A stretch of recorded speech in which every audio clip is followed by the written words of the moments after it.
In this week's Parsha, we learn of the enslavement of the Jewish people in Egypt by the cruel king Paro. The Jewish people were beaten, slaughtered.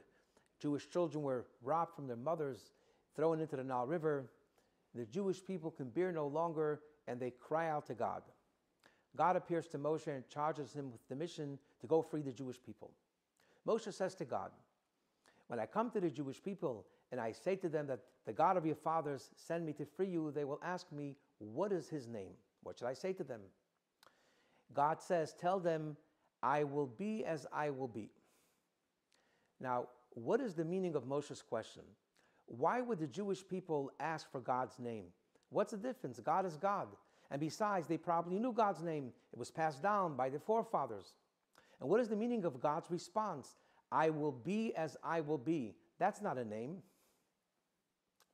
The Rebbe once shared a very insightful and moving explanation.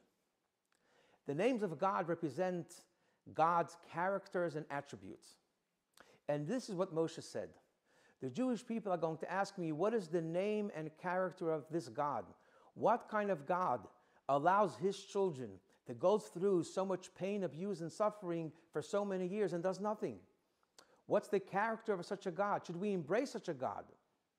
What should I say to them? God responds, there's no way for a human being to understand the mystery and depth and reason of pain. Finite cannot understand the infinite. But this is what you should say to them. I am not a detached God residing somewhere in the heavens, oblivious to what's going on, but rather I'm present with you in your pain. When you cry, I cry with you. When you're hurting, I'm hurting. Tell them that I'm with them. And so this was the message of God. The human mind cannot comprehend the benefit and mystery of pain, but know that God is always with you.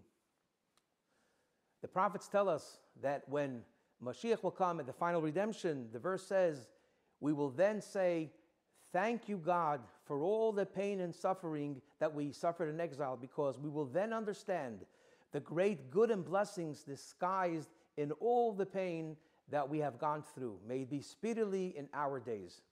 Have a very good Shabbos.